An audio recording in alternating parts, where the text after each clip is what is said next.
In times of trauma and adversity, we must create space for connection by sharing a story of hope. Welcome to Stories of Hope Worldwide, hosted by Kerry Atherton. This podcast shares inspiring stories of individuals who have faced significant challenges and emerged stronger, offering hope and resilience to listeners all over the world. Join Kerry, the founder of Stories of Hope, every week to hear these remarkable journeys and find strength to overcome your adversity. Now, let's listen in to this week's conversation.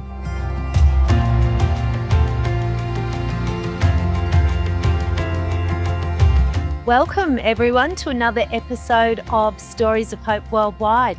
Today I have a beautiful guest from the Gold Coast, Jen Hamer. Jen battled a grueling eating disorder for many years, starting at 12 years old. And she's here today to tell us her amazing story of hope. Hi, Jen. Welcome. Hi, Kerry. It's great to speak to you. Thanks for inviting me on. Thank you for seeking me out to come on this show. You have an amazing story, and I read a quote on your interview with the UK Daily Mail that it was down to recovery or death, and you chose recovery. And that was something that really resonated with me because I was an alcoholic and a pill addict. At the age of 18, I made that same decision. It was down to recovery or death. And I chose recovery. And when I read your words, I'm like, oh, another like-minded soul who has been to the depths of despair, hit rock bottom, and now is sharing her story to help others find hope and to help save lives. Yeah, and that was genuinely it. Like, it's tragic that it had to get to the point where it is you either choose recovery or death, because ultimately getting to that point, especially with an eating disorder, means that there's lifelong implications as a result of it. The outcomes we know for people who have had eating disorders for as long as I have, it's a lot harder for us to break a lot of those ingrained behaviors. So it's tragic that it had to get to the point where I was on my back in a hospital bed and it was, okay, you've either got to find a way out of this or you might not wake up tomorrow. But at the same time, I now have a form of gratitude for the fact I had to get to that part, that depth, because it now helps me know that just the tiniest things every day are the most wonderful things to be grateful for. It's not about having all these materialistic possessions in life. It's not about money. It's not about anything. It's not about achievements. It's about actually the dream life now is literally waking up and going, I'm alive and I've got to rewrite my story, you know? Oh, I know that's so wonderful. And there's nothing like the suffering journey to teach us about gratitude, is there? No, there's not at all. And I just feel as well, my experience has given me so much knowledge, so much empathy, and by using my story, I really do feel it's something that I can use to essentially what your show's all about, provide a story of hope for those who are literally in the depths right now, feeling like there's no escape. And I just know that even when I was in the darkest places, just hearing someone's voice saying, like, I was there, but I've managed to recover, it just gives them that glimmer of hope, you know, that there is a little light and they're not going to let it go out because they're just going to hold on and cling on and cling on and cling on until eventually you do turn a corner. That's great. And your story is relevant for any age, especially starting at 12. Like my pill addiction started at 11. Yeah. And your eating disorder started at 12. Even being able to speak into the lives of young people before they get to that point where the addiction starts is just so vital, isn't it? Its prevention is so far greater than cure. I'm sure you'll agree all these years on because you're 27 now, is that No, right? I'm 29. I'm actually 30 next month. Oh, Yeah. right. Okay. But 17 years you battled the eating disorder, is that right? Yeah, so diagnosed at 12 and then I was admitted to inpatient unit at 23, so in 2015. And about a year and a half later, with discharge, I've been in recovery since then. But it's not like an on and off switch, you know? For me, recovery will most likely be something that I work with for a lot of my life. And I'm not going to paint a full rainbow and say that I'm 100% recovered. I'm still working on those last stages. And it's actually these stages that are the hardest. The easy part is, I guess, the visible signs. Not everybody is underweight with an eating disorder. And I do just want to say that you can look perfectly healthy and be suffering. But I was very emaciated. So the weight restoration is almost, now I look back, the easy part. The hard part is now actually dealing with the real deep underlying roots of the eating disorder. Because until you challenge those limiting beliefs you have about yourself, until you challenge the emotions that you don't want to feel, you're always going to hold on to some form of behaviors that kind of help you create this false sense of security and safety and control in your life. Yeah. And they're the bits that I'm really struggling with, is to actually go really deep inside and challenge some of those emotions, those behaviors. And I think that's where the real final hurdles of recovery occur. 100%. And I'm a counselor and I see a lot of people who are in their adult years now, and it's always as a result of like core beliefs that have been formed in their childhood that have not been dealt with, put under the cupboard, that become re-triggered over and over again. And they're so set in those beliefs and those, behaviors and thoughts that they get to this point of, oh, my life's unraveling. And like I said, it's going back and finding those lies in the cupboard. So let's talk about some of those self-defeating beliefs and those lies that were in the cupboard for you, because you were a high-achieving student. At 12, you seemed to have the world at your feet. Mhm. I know that it started when your friend was looking at the back of your muesli bar and looking at ingredients and something that she said to you. But before that, can you now identify anything that you believed about yourself or? Yeah, it's really interesting actually, because it's only now that I'm starting to kind of try and put a lot of these pieces of the puzzle together. And often people say, oh, did you have a childhood trauma? Or I honestly had the most incredible childhood. Like, I was brought up by the most loving, supportive family in the world. Like, I'm so blessed to have such a beautiful family. But I do know that from a very young age, I was gifted in that sense that I was a high achiever, both academically and in sport. And I was nurtured in this very small little country primary school back in the UK. And I was top of the class. I would win all my races at sport. And I thrived from a very young age from receiving this external validation to tell me essentially, you're good enough. Yeah. And so I think I made this connection from a very young age that, okay, if I'm the best, if I'm always achieving the top marks, if I'm getting all this attention, I'm good enough for this world. And essentially, that's how I kind of interpret it now. And then moving to that secondary school where I've now been put into this really large environment surrounded by girls, an all girls grammar school. For the first time in my life, I was exposed to situations where I wasn't the best. Yeah. There was other girls that were better than me. And in a sense of they were winning the races or they were getting better marks than me in class, and they would get a lot of praise. And I don't think I'd ever experienced how to deal with the emotions that came with that. And suddenly in that moment, it was like, I'm not good enough. I'm not good enough for this world. And then having that comment from my friend when we were at break, and the comment around the calories inside the muesli bar, I remember I was so innocent at that time, and I just said, "Oh, what's a calorie?" And then her comment around, "Oh, well, you have so many every day, and if you have too many, you'll get fat."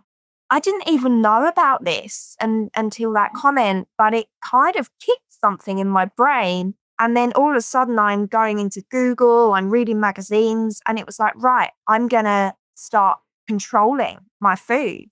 It started quite innocently with me just cutting out a few things, but then it just spiraled. But I felt like I was gaining control and empowered by the fact that I could be the best at something here that no one else was competing against me with. That's how I'm kind of interpreting how it started for me. And there's still a lot I think needs to be unraveled, but that's where I'm at with the kind of very start of it. Did you tell your mum what your friend had said? I didn't tell my mum what my friend had said, but I told my mum that I wanted to cut out chocolate and sweets. And that's what I said to mum. I was like, I'm going to be healthy. I'm cutting out chocolate and sweets. And I remember my mum instantly looking a little bit alarmed. She'd actually had an eating disorder when she was younger. So I do have a genetic predisposition. And I remember her saying to me, well, how about you don't cut it out? How about you just don't have it every day? We'll maybe just have a little bit and just trying to kind of negotiate a bit so it wasn't this black and white. But being this perfectionist child, it was like, no, I either do it 100% or not at all. I was like, no, I'm doing it this way. And I remember she was quite concerned, and then the chocolate and the sweets weren't enough. So then something else had to go. And then that wasn't enough. And before you knew it, I was just in the depths. And actually, age 13, mum got me to the doctors and said that she was really concerned and thought I had an eating disorder. And I was actually diagnosed with glandular fever. And me being with an eating disorder was thrilled because it meant, oh, I've deceived the doctor and now I've got an even better excuse to carry on with all of this. But mum knew and she just wasn't having any of it. And they did get me into outpatient treatment at about 14, which I did attend. And I would say that we made kind of a functional recovery where I would eat, but it was all still very much within rules that I'd created. So I would never say that I was actively recovering in that time. Would you say, and this might sound like a weird thing, but as you're explaining this, would you say that it became like a kind of a competition to yourself? Yeah, like it's the way I kind of describe it to people was like I had somebody else living in my brain with me. So I actually named anorexia Anna. And I describe it was like I used to share my brain and I kind of had to adhere to her rules. It's almost like we became best friends, you know, and if I adhered to her rules, it was like she would commend me, you know, you're doing well. But ultimately, the winner is the first to die with anorexia, you know. If you are visualizing it as a person inside of your head that's controlling you, that's ultimately what they want is for you to push yourself to the point of death. And the closer you get, the more you're commended. It did get to a point where I didn't even have thoughts about it. My rules around food and exercise became so regimented that I wasn't even engaging with emotions or feelings. And that's something that I've actually really struggled with to regain because for so long I suppressed everything that now I really struggle to not necessarily emotions of sadness. I feel when I'm sad, but I struggle to connect with what brings me real happiness and joy. Because for so many years, my life has been around, I just do things because they are part of my rule book. And it's been really hard to actually ask myself what is it that I actually want right now? Because I've not done that but since I was 12. Well, what is it you want? It's been, no, this is what you have to do. And so that's something I'm really trying to sort of see how to navigate is if someone asks me what I want to do, I still struggle to go, oh, well, I don't know. I know what's part of my rules and what I've set for my routine, but I'm not quite sure what does Jen actually really want. And I can totally relate to that. Well, but myself being, an addict and alcoholic and knowing and working with so many, it's something that I wrote about recently is when you come to the end of the addiction and you go into recovery, you've actually totally lost yourself.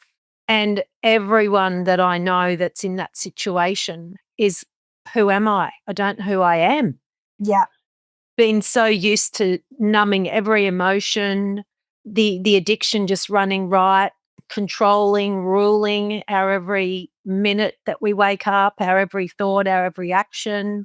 I guess it's a little bit different because when we're not engaging in drinking or taking pills or whatever, then you have the emotional lows, whereas eating is a part of something that you have to do for life, isn't it? And you have to keep eating and have to keep controlling food. So it's just like a battle on its own, isn't it? Like none other, really. Yeah.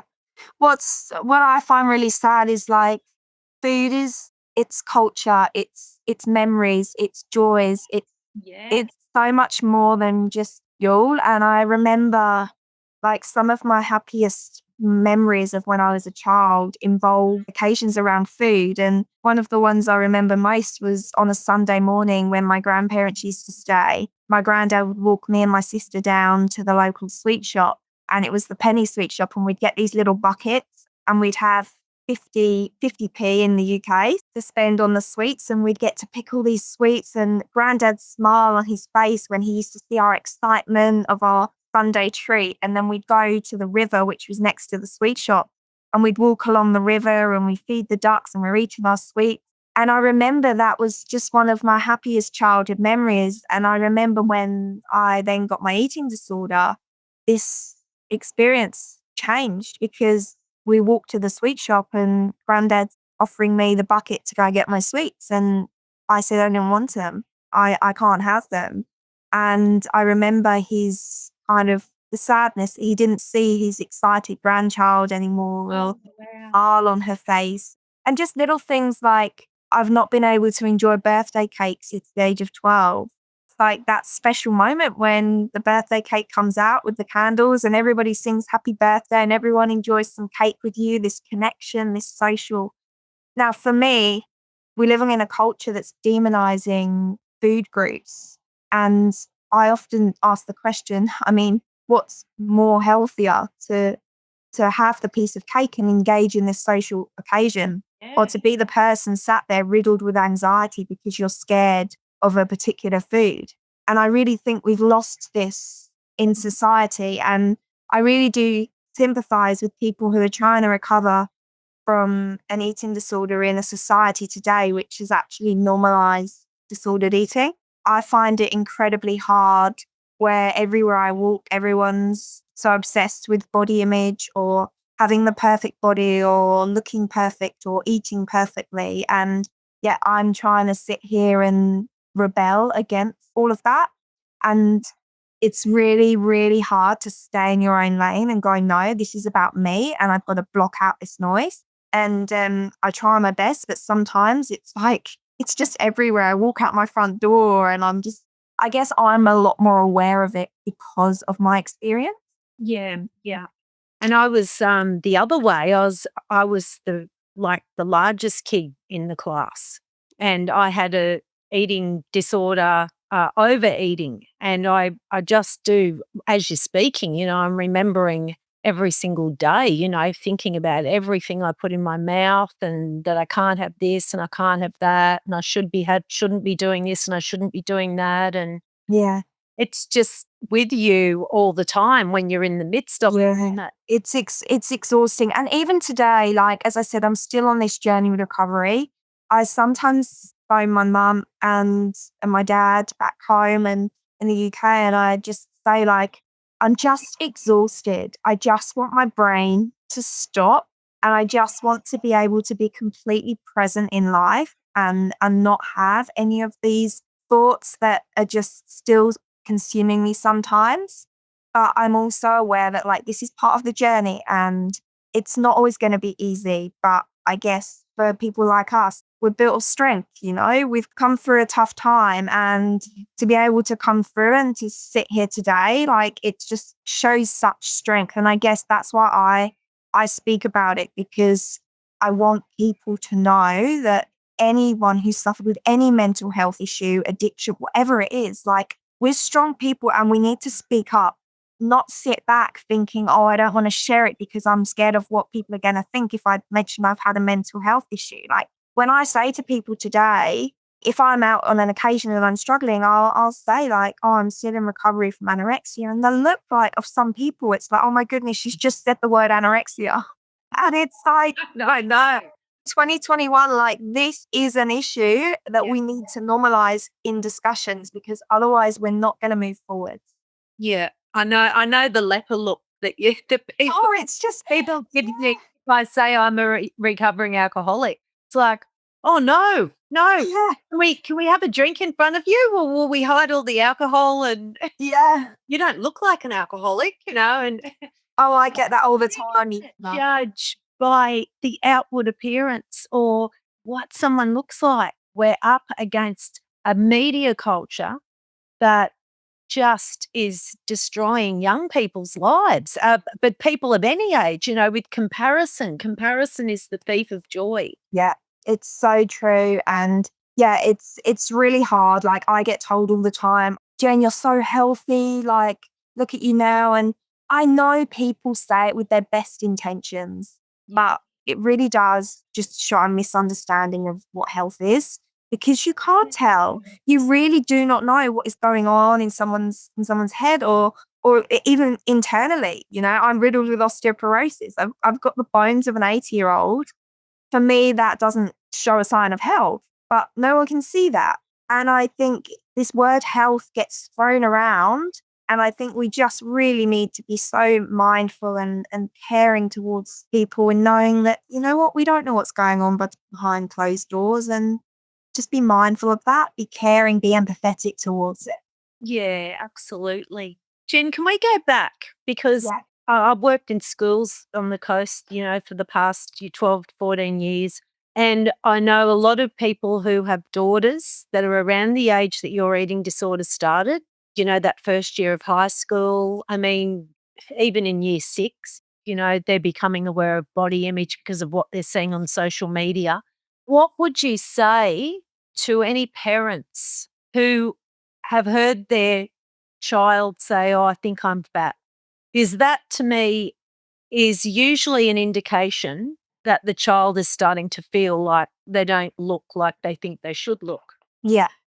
So I think, first of all, I think the parent needs to understand from the child, why do you think this? What evidence is this? Because when my therapist used to say to me, with a lot of these things that I used to say about my beliefs about myself, what evidence is there for you to believe this? But I would really like to encourage, for parents and just in general in schools and society, that really want to encourage children to see their body as this incredible vehicle. It's this vehicle that enables them to do so many things. It's not an ornament to be judged or admired by themselves or by anybody else. And I really want the emphasis to be on, look at what your body does for you every day. You get out of bed, you walk to school, you run around the playground, your body takes in this food, it nourishes you. And it's like all these positive aspects around our bodies, which are completely unrelated to what it looks like. And it's about helping children to know that, you know what, you are worthy. You are an incredible human being, no matter what you look like. And those who matter in your life, those who love you, those who care about you, they do not care what you look like.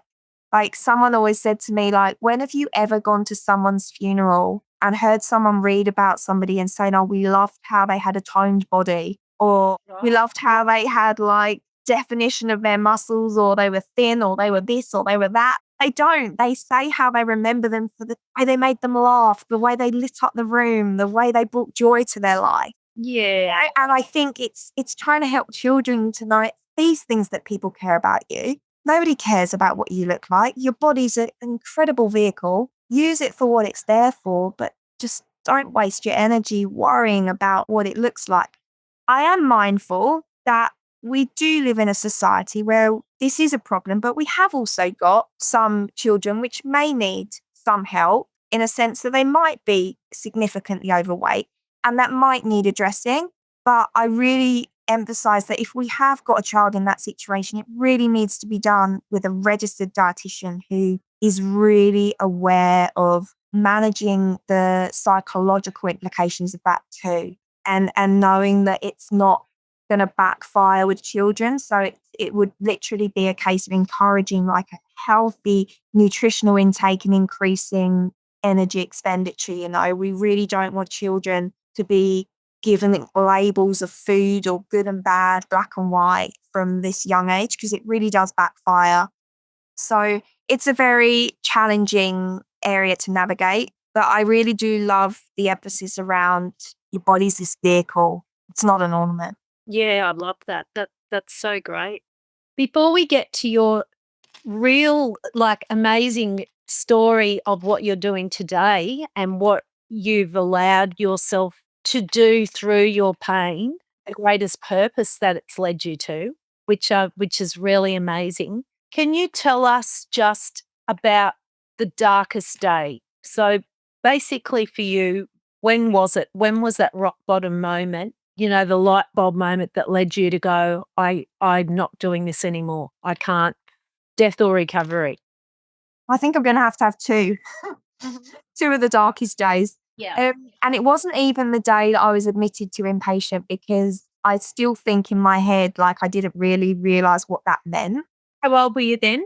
I was 22 when I was admitted to inpatient unit. Yeah. And yeah, I still kind of lived in this false world in my head that, oh, it'll be easy. I'll still be able to live a normal life. But I think about a week into inpatient treatment where I was on 24-hour observation, a nurse was coming to the toilet with me to make sure I wasn't exercising in the toilet. And Did you weigh then, Jen? I was 28 kilograms. Wow. And I remember being on my back in my bed, and the nurses had told my parents that they weren't allowed to see me. I had a white blood count of 0.2. And just for a reference, the minimum that they like it to be is 4, but ideally want to be closer to 7. So I wasn't allowed to see anybody because I was at risk of, such a high risk of infection and death. I think this was the first time where I just had this realization. I was like, you've either got to change or your life is going to go. You're in these 4 walls. You are literally living in what I describe as was like a prison. It saved my life, but at the time you are literally under the rules of a prison. And that was the darkest moment in that sense. But then the second one would have to be when I was diagnosed with osteoporosis. Because I think when I was in hospital, I had this dream that I was coming back out and I was going to return to being an athlete, and I could still have this dream of being a runner, which was what I always wanted to do. And when I got that diagnosis to say that you've got the bones of an 80-year-old, and I kind of said, can I change? Like, can I just fix it? I didn't even really understand. And she was like, no, it's got to the point where you can improve it a little bit, but you will always kind of have this. And I did end up developing a chronic pain condition as well, which I still have today, and the osteoporosis. And so I think those were the 2 darkest of moments for me. Well, thanks for sharing that. I know it is really hard going back to that point. Yeah. It's a moment where people that are listening may come to their own realization of, I don't have to go that far. Yeah. And it's tough because when you're in the grips of it, to comprehend what those even mean, it's really hard. But for me, it's crazy. It's like those days feel like, you could relive those days. You know, you have those days where you can they feel like they were yesterday. And it's like, it's really incredible what your mind retains, because those inpatient days, I could relive every moment, you know. Yeah, I can't remember much of my kind of childhood age, kind of 10, 11. Like, I don't remember much of that. Yeah. So today you are doing a PhD. Yeah. So we turned a story around. Yes. Let's talk about the hope. Yeah. So when I came out of hospital, I really wanted to get my degree, which I'd tried for a few times before, but my eating disorder always got in the way. So I got my degree in my undergraduate in sport and exercise for health. I did that for 3 years.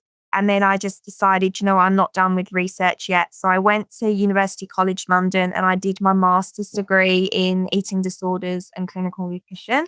And then when I finished that, I was like, I'm just still not done. Like, I've got a gift. I want to help. I want to make an impact.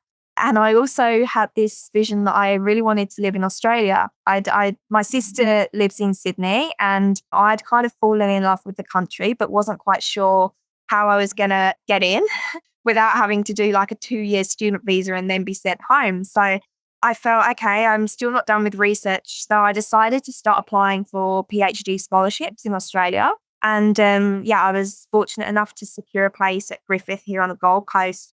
I now work in the area of research of eating disorders in athletes. And at the moment, I'm working with sports and organisations to see if we can start mitigating the risks for our kind of developing adolescent athletes by challenging some of the culture and the language and the behaviours of coaches in sport. Oh, great. So I'm looking more from that angle specifically for my research. But yeah, I hope in the future to be able to continue kind of really working in the world of eating disorders and just being that voice of hope. I've got a book which I've written, which is currently being edited. Oh, awesome. And I have my book out.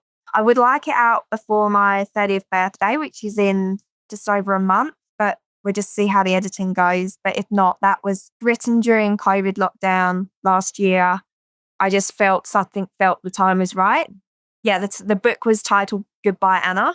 It documents my journey, and then there's some letters in there that I've written to family members. And then there's also a letter that I wrote to Anna herself at the very end. So that's kind of like a little side hustle that I did. Oh, that's so great. That's wonderful. And I must mention too that eating disorders don't just happen to women. No, eating disorders are prevalent among women, men, boys, girls, any shape, any size, Yeah. any age. And that's definitely a misconception, especially in society. And I think one of the biggest ones as well is to do with weight. I know for me, I was weight restored very early, but I still have an eating disorder, like I'm still not fully recovered. And I think we really need to challenge some of the misconceptions. We need to support men as well to know that they're not weak for having an eating disorder, And I know some great role models of men who have come through eating disorders, and they're doing some great work in this space for the men's voice as well, which is really, really good. That's great. So before we close off, I always ask every guest this: what are your self-care strategies? Because when we're talking with addictions, mental health, self-care strategies are just so important and so vital, aren't they? Just to stay on track and stay mentally well. Yeah. So I'm notoriously not very good at being kind to myself. And this is something that I've really got to try and get better at. Belief that you're worth it. Yes. So I've really got to start working hard at it. But there are things which I do daily, which I know help me mentally. And I would say there's three key things. So one is I speak to my family or loved ones every single day because they know me the most. They understand me the most. And I can literally just cry on the phone the whole time and they'll listen. So it's connecting with somebody, anyone who you really can confide in. Number two, I always make sure that I do some yoga and breathing every day. Coming out of running and not being able to be an elite athlete, I turned to yoga for a while, really try and connect my mind and body. And then number three is I choose to exercise in nature because I find that I got very obsessed with the gym environment and it wasn't good for my body image. And one of my things that I do now in Australia, so I'm part of the Gold Coast Open Water Swimming Club. So I ocean swim 4 or 5 times a week. And I've been out this morning and I cannot tell you the mental health benefits of ocean swimming have just been the best therapy I've ever had. And it's free. Like, what could you want? Like, I literally know if I'm having a really bad moment, all I need to do is go and get in the ocean and feel this sense of freedom and peace and silence. And it's just me and the ocean and that's it. So they're my three kind of biggest ones that I use at the moment. And what's your message for the world? This always puts people on the spot. Yeah, I'm going to relate it really to the body because I would possibly say like that there is always hope, but I know that that's kind of it's beautiful because there is always hope, but I want to relate it back to the body and be like to say to people, please just don't spend any more of your energy at war with your body, because it's your home, your only home. You're born with it, you die with it. Please just love it from the bottom of your heart, because I don't know if I'll ever get to the place where I'm able to love my body, but I want other people to know that like they can, and because when you don't, it breaks you. And it's yeah, like I said, it's not your ornament to be judged. It's this incredible vehicle that you just got to nurture your home. So please just don't spend any more time at war with your body. Oh, I love that. Well, Jen, it's been absolute pleasure talking to you. And No, thank you so much. I've loved every minute of it. thanks, Jen. And Jen, when is your book going to be released? I'm hoping within the next 1 to 2 months. So that'll be going on Amazon Kindle, and it's titled Goodbye Anna, and it will be by myself, Jennifer Hamer. So you can just Google that. Thank you for listening to Stories of Hope with Kerry Atherton. If this conversation helped you, please consider sharing the podcast with a friend or leaving a rating and review on your podcast player. If you'd like to find out more about Kerry Atherton, head to storiesofhope.com.au, where you can purchase her books or find her next event. Check the show notes for links and information about our guest in this episode, and remember, you don't have to walk your path alone.